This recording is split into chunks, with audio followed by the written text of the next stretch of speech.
Les enseignants ont répondu à l'appel. À Paris, Nantes ou Marseille, ils ont rejoint les cortèges qui ont rassemblé au total plus d'1 million de personnes selon la CGT, plus de 500 000 selon les autorités. On n'a plus de groupe dédoublé, on a moins d'heures pour faire un programme qui est aussi compliqué. Et donc forcément, les élèves sont en difficulté, nous aussi de fait. Un ras-le-bol qui a poussé près d'un enseignant sur deux à faire grève au collège et au lycée selon les syndicats, 17% selon le ministère de l'Éducation nationale. Car à l'école, chaque rentrée réserve son lot de mauvaises surprises. On a pu constater qu'on n'avait pas de chef d'établissement. À Cachan, dans le Val-de-Marne, parents et enseignants dénoncent le manque d'effectifs et les classes surchargées. Aujourd'hui, au collège Victor Hugo de Cachan, les 6e sont 30. Et ça doit être une priorité, mais absolue. Ce type de situation pousse des parents à faire le choix du privé. 45% des Français estiment que leurs enfants y bénéficieront d'une meilleure scolarité. Les 7500 établissements privés sous contrat font le plein, ce que confirme le nouveau patron de l'enseignement catholique. Cette année, le nombre d'élèves a baissé en France, moins 100 000, mais pas chez nous. Les inscriptions se portent bien. Un rapport parlementaire a néanmoins crispé l'an dernier les établissements privés financés à 75% par l'État. Des députés dénoncent l'opacité des budgets publics alloués. Aucune administration publique ne chiffre à l'euro près le montant total. On doit être quelque part entre 10 et 12 milliards consacrés aux établissements privés qui contribuent à la ségrégation. Alors, accusé d'élitisme et d'entre-soi, le privé est-il devenu l'incarnation d'un système scolaire à deux vitesses ? La crise traversée par l'éducation nationale peut-elle accentuer chez les parents la tentation du privé ?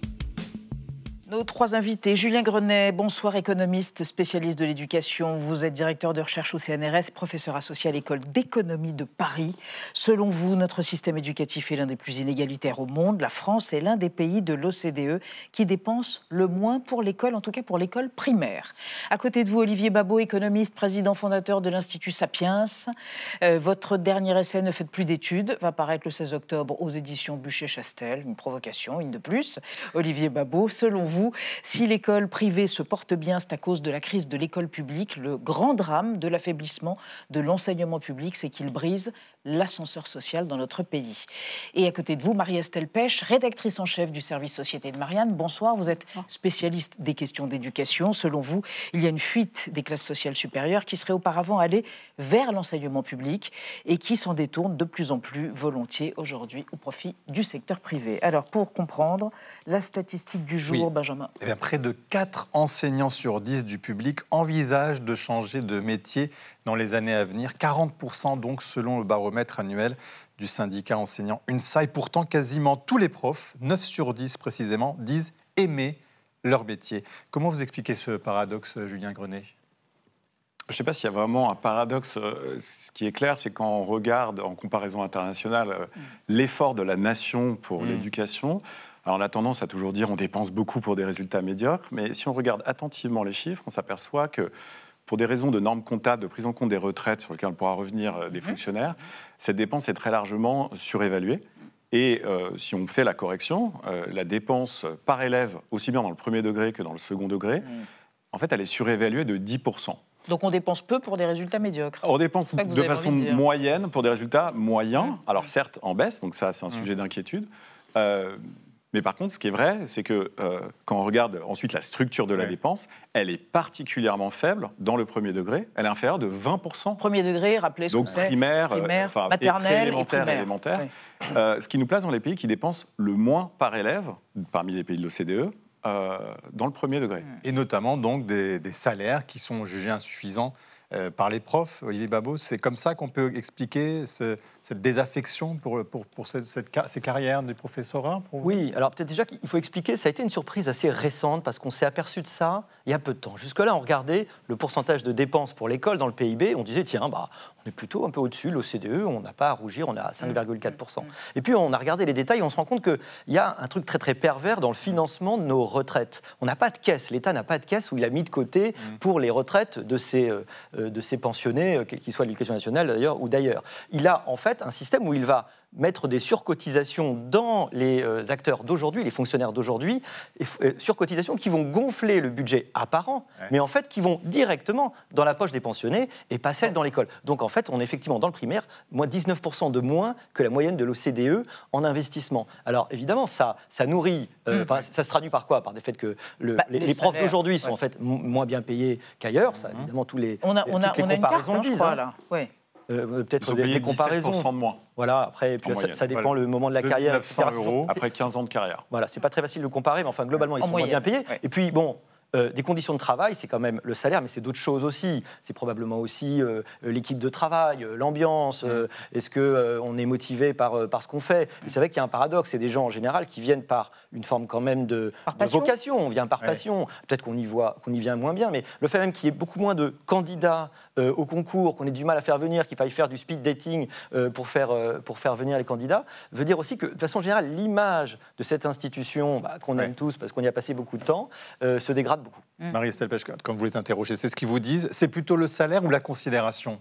Ils parlent beaucoup de la considération, beaucoup de l'image, selon eux, dégradée qu'auraient les Français de l'école, qu'auraient les Français du métier d'enseignant, qui précisément parce qu'il n'est pas très bien payé, effectivement, et que finalement, avec l'équivalent d'un bac plus 5, on peut gagner 2 fois plus ou 40% de plus qu'un enseignant. Et c'est ce que même des élèves peuvent leur dire. Mais attendez, vous êtes un peu minable, vous, avec votre salaire. Ce sont des discours qu'ils peuvent entendre parfois de la part de certains élèves. C'est assez terrible. Et le salaire est un élément important, c'est vrai, mais il faut aussi voir que dans l'ensemble de l'OCDE, dans l'ensemble des pays développés, on a une crise d'attractivité du métier d'enseignant, quel que soit le niveau de salaire. C'est ça. En Allemagne, par exemple, ils sont plutôt bien payés. En Allemagne, ils sont mieux payés. Mais il y a quand même une carence. Il y a quand même une carence, ils n'arrivent pas à trouver d'enseignants. On parle du Luxembourg, c'est un peu le rêve de beaucoup d'enseignants. Ils disent, au Luxembourg, ils sont vraiment très très bien payés, et on manque aussi d'enseignants. Donc le mal est plus profond. Le mal est plus profond, c'est le salaire, mais ce n'est pas que le salaire. En France, il y a quand même eu un effort du gouvernement sur les débuts de carrière. Vous avez eu les 10 premières années, si vous voulez, une vraie augmentation depuis 2017. En revanche, vous avez tout le marais, entre guillemets, entre 30 et 55 ans, qui est assez désespéré parce que leur salaire stagne. Et ils voient même presque avec jalousie leurs camarades un peu plus jeunes qui ont quasiment les mêmes salaires. Et eux, ils sont un peu sans espérance de progression salariale. J'ajouterais aux conditions de rémunération un autre aspect très important pour les conditions de travail. C'est la taille des classes. Les classes en France sont les plus chargées d'Europe, dans le public et le privé. Elles sont très chargées aussi dans le privé. Mais en moyenne, c'est 2 à 3 élèves de plus par classe en élémentaire. Et au collège, c'est 5 élèves de plus par classe. Et ça fait partie de ce que les enseignants réclament depuis longtemps, c'est une diminution de la taille des classes, parce que ça joue évidemment sur les conditions d'exercice du métier. Alors, il y a une inquiétude sur la dégradation du niveau de l'école qui est partagée unanimement et par tous les politiques. Écoutez l'ancien Premier ministre, qui fut aussi ministre de l'Éducation nationale dans les années 90, François Bayrou. Comment accepter que l'école française, qui était la première au monde, se voit classée au rang qui est le sien aujourd'hui, en mathématiques comme en lecture? C'est le plus grand de nos échecs et c'est un échec dont sont victimes les plus faibles. Parce que ceux qui viennent des milieux qui n'ont pas les codes, qui ne connaissent personne comme on dit, qui n'ont accès ni à l'influence ni au pouvoir, se voient écartés sans recours. Olivier Babot, pour entrer dans le vif du sujet du débat, c'est ça qui fait Florès pour l'école privée, c'est-à-dire que la faillite de l'école publique conduit les Français à scolariser leurs enfants dans le privé ? Oui, je crois qu'il y a un effet de fuite. Alors aujourd'hui, l'école privée, ça reste pas grand-chose. Vous savez, c'est environ 20%. C'est 14% pour le primaire par rapport à l'école publique et 21% pour le secondaire. C'est quand même non, en nombre d'élèves. En nombre d'élèves. Pas en nombre d'établissements, parce que ça pourrait introduire un biais. Donc c'est pas grand-chose. Mais en effet, il y a un effet de fuite parce qu'on sait que dans les écoles privées, il y a énormément aujourd'hui de listes d'attente, de gens qui veulent y aller. Et pourtant, c'est objectivement plus cher puisque vous allez payer plus cher, même si c'est sous contrat.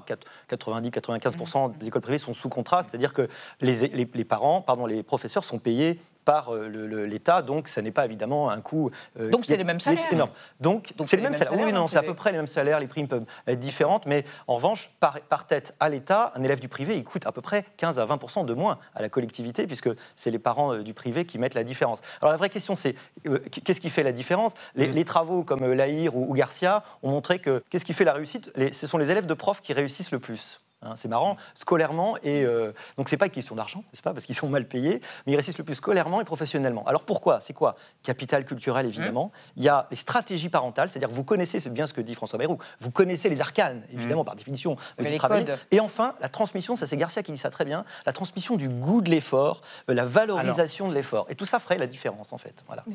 Si les parents choisissent le privé, on peut peut-être parler de fuite dans le privé, parce que le nombre d'établissements privés, le nombre de classes, finalement, reste le même. Privé-public, il y a une pression qui s'accentue sur le privé. C'est vrai. Vous avez aussi... De quel ordre? Qu'est-ce que vous entendez par là? Vous avez des listes d'attente, effectivement. Attention, pas partout. Dans les grandes villes, dans certains établissements. Vous avez aussi plein d'établissements privés. Dans certaines régions, on va le voir sur la carte. Vous avez plein d'établissements privés qui ferment aussi cette année, qui ferment depuis plusieurs années. Pourquoi? Parce qu'on a une démographie scolaire qui est complètement en berne à partir des élèves qui sont nés dans les années 2013-2014. Donc, le privé souffre aussi, en réalité. Il souffre aussi parce qu'il n'arrive pas à attirer de profs non plus, comme le public. Regardez, on parle toujours de l'école alsacienne dont venait Gabriel Attal. Voilà. Regardez, ils sont en permanence en train d'envoyer les uns et les autres des messages pour dire nous cherchons un prof de physique, nous cherchons un professeur de mathématiques, etc. Ils ont le même problème que le public. C'est faux de dire que ce serait plus facile pour les professeurs d'attirer des professeurs dans le privé. Et le problème aussi, ce qui est particulier dans le privé, c'est que les parents ignorent, c'est que vous avez jusqu'à 40% dans les grandes villes de professeurs du privé qui sont contractuels, qui sont sans formation. Alors justement, Julien Grenet, c'est pas voilà, on a une fausse image du privé finalement. Alors d'abord, une première chose, c'est on parle de fuite, mais en fait, quand on regarde la part des élèves dans le privé, en 95 c'était 20, aujourd'hui c'est 21, ça bouge pas. Ce qui change, ce qui est déterminé par l'État, c'est l'État qui détermine. Voilà, c'est l'État qui fixe le nombre de postes d'enseignants dans le privé. Ce qui change, c'est effectivement le fossé social public-privé, c'est-à-dire que la part des élèves très favorisés dans le privé augmente considérablement. Aujourd'hui, c'est 2-3 fois plus que dans le public. Et ce qui change aussi, c'est la configuration du privé. On avait un privé traditionnel, par exemple en Bretagne, qui n'était pas très ségrégatif, qui accueillait beaucoup d'élèves, et des élèves de profil social assez proches de ceux du public. Le privé s'est pas mal reconfiguré en allant dans les grandes villes, où là, il contribue très fortement à la ségrégation sociale. À Paris, aujourd'hui, la part du privé au collège, c'est presque 40%. Et devinez quelle est la part d'élèves défavorisés dans les collèges privés parisiens. C'est 3% dans le privé, c'est 25% dans le public.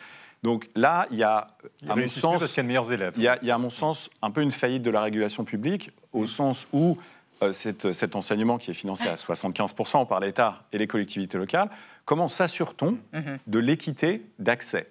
La loi Debré disait il doit accueillir tous les enfants sans distinction d'opinion, d'origine ou de croyance. Mais quel mécanisme a été mis en place pour s'assurer que des élèves de milieux sociaux défavorisés peuvent y avoir accès? Il n'y a aucun contrôle là-dessus. On va évoquer avec vous le boom, pour employer un mot extrêmement français, des écoles privées hors contrat. Anna. Oui, une tendance qui se confirme. Les familles sont de plus en plus séduites par ces écoles privées hors contrat, qu'on appelle aussi écoles libres. Elles seraient au nombre aujourd'hui en France de 2600, alors qu'elles n'étaient qu'une dizaine il y a 30 ans, selon la Fondation pour l'école. Alors, ce qui attire souvent les familles qui sont déçues justement de l'école publique, c'est la diversité des propositions pédagogiques. Faire classe en forêt, des programmes bilingues, des méthodes beaucoup plus exigeantes, des pédagogies type Montessori, mais c'est aussi des effectifs très réduits qui peuvent aller par exemple jusqu'à 12 élèves maximum par classe pour certaines écoles. Alors évidemment, ces scolarités beaucoup plus personnalisées, elles ont un coût. Il faut compter entre 2 600 et 16 000 euros de frais annuels par enfant, alors que c'est 2 000 euros maximum pour une école privée sous contrat, ce qui accentue de fait les inégalités sociales. Sans compter que ces écoles hors contrat, elles ne sont contrôlées de manière obligatoire qu'une seule fois, la première année. Ensuite, ce sont des contrôles qui sont recommandés tous les 5 ans, mais qui dépendent bien évidemment des moyens à disposition de l'inspection académique. Difficile donc de s'assurer que les enfants acquièrent les fondamentaux du socle commun, tels qu'ils sont définis par l'Éducation nationale. Marie-Estelle Pech, est-ce que du coup, ces écoles, c'est une alternative intéressante face au déclin de l'école publique, ou est-ce que vous pensez que ça va juste reproduire des îlots d'entre-soi très privilégiés? Alors d'abord, c'est epsilonesque, c'est 0,3%, même pas d'élèves. Ça prend une ampleur, mais attention, parce qu'on parle toujours des ouvertures, on ne parle jamais des fermetures. Il faut savoir que dans le hors-contrat, vous avez beaucoup de fermetures. La plupart du temps, une école hors contrat, c'est un couple de parents qui a envie de faire quelque chose sur mesure pour son enfant. Et quand on parle d'école, attention, souvent c'est 7 élèves. Hein. Et 7 élèves, on dit que c'est une école. C'est une classe. Voilà, c'est une classe en fait, la plupart du temps. Et la pérennité de ces structures est extrêmement fragile. Et souvent, ils ferment. On ne parle jamais des fermetures. Mais il est vrai que vous pouvez avoir des gens désespérés quand vous avez un enfant handicapé, quand vous avez un enfant qui ne rentre pas dans la norme de l'école, qu'elle soit publique ou privée sous contrat, parce que finalement, ça se ressemble un peu quand même de ce point de vue-là. Eh bien, oui, vous pouvez chercher parfois du Montessori, du ceci, du cela, ce qui est un peu illusoire, parce que Montessori, en fait, dans le public, ils le font aussi, dans le privé sous contrat, ils le font aussi. Donc, c'est dans certaines... Après, c'est la liberté des familles, effectivement, d'aller, de vouloir faire quelque chose qui est un peu sur mesure. Moi, je trouve ça préférable, en tout cas, qu'ils aillent dans le hors-contrat, plutôt qu'ils aillent, par exemple, faire de l'enseignement en famille, avec juste la mère qui s'occupe de l'enfant, etc., sans possibilité sociale, de sociabilité, etc. Moi, je pense que c'est un phénomène qu'il faut observer et qui interroge surtout, en réalité, l'enseignement catholique, parce que ces familles... souvent, sont des gens qui cherchent en fait quelque chose de plus radical en matière religieuse que dans l'enseignement catholique sous contrat. C'est surtout ça le mouvement en fait, de ces dernières années que l'on peut observer, plus que les écoles en forêt.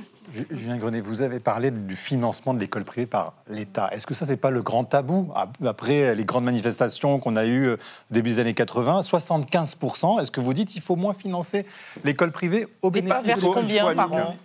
C'est 10 milliards sur premier, second degré à peu près. Et encore, ça ne prend pas en compte un certain nombre de dépenses, c'était bien mentionné dans le rapport parlementaire, qui avait été, par exemple, les aides, les déductions fiscales qu'on peut avoir si on verse un don à une fondation religieuse qui va financer le privé, ce n'est pas compté dans la dépense publique d'éducation pour le privé.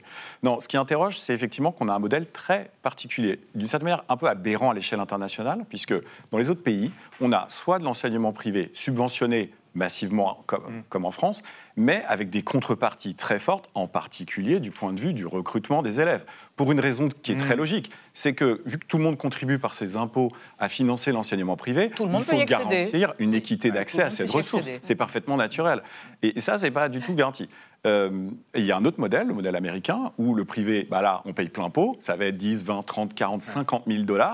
Mais évidemment, donc ils font ce qu'ils veulent, mais ça concerne une toute petite partie de la population, un peu à l'image des écoles privées hors contrat. Ça ne pèse pas très lourd dans les inégalités scolaires d'un pays, à la différence du privé sous contrat. Olivier Babot, il faut continuer à financer le privé, 10 milliards, voire 15 milliards par an, et quelque chose qui alimente, au fond, la fracture sociale ou le sentiment d'injustice sociale. Comme j'ai déjà fait remarquer, si tout le monde, demain, passait au public, si tout devenait public, si le privé était interdit, mettons, voilà, on décide, ça coûterait massivement plus cher. Puisqu'aujourd'hui, il coûte moins cher par élève dans le privé de 20%, encore une fois. Donc ça voudrait dire une augmentation, ce n'est pas des économies qui sont à la clé. Bon. Après, moi, philosophiquement, évidemment, ça me pose un problème. Parce qu'on parlait des expérimentations, alors au-delà du fait que c'est epsilonesque, effectivement, et que c'est très particulier. Moi, ce qui me plaît, a priori, c'est la mise en concurrence, c'est l'adaptation, c'est l'autonomie, c'est le fait qu'on va essayer de s'adapter à des publics qui peuvent être différents et essayer de laisser faire confiance, parfois, pourquoi pas, d'ailleurs, aux enseignants. Mais ce qui vous déplaît, c'est le manque de transparence et de contrôle, alors, de contrôle, très bien, qui est la transparence, qui est du contrôle, qui à un moment donné, on se retrouve pour des examens, puis on voit que vous avez fait la même chose, que les méthodes ouvrent suffisamment, que ce soit pas évidemment un camp de, je sais pas quoi, d'enrégimentement dans un sens ou dans un autre, c'est évident. Grenet dire que finalement il y a une ségrégation et que ce sont les élèves les plus favorisés qui vont alors imaginons que demain vous supprimiez le privé là encore et que donc tout le monde soit obligé, s'il veut y échapper au public, d'aller dans le hors contrat. Ça va être pire encore. Vous allez une surségrégation. Vous allez avoir que les gens capables de payer ces sommes-là qui vont y aller. Je ne crois pas que ça soit vraiment une solution. Vous ne pourrez pas empêcher les parents de vouloir le meilleur pour leur enfant. C'est terrible. Vous n'en aurez pas 20% qui vont payer 50 000 € par an. Ça va être terrible. Je peux vous le garantir. C'est des prix américains ou c'est des prix français? Vous aurez le 4-5% les plus riches qui vont faire sécession. Il faut juste assumer, parce qu'en fait, c'est école publique, fonds publics, c'est le résultat, c'est 1984. Et c'est ça qui fait que les politiques n'en parlent pas.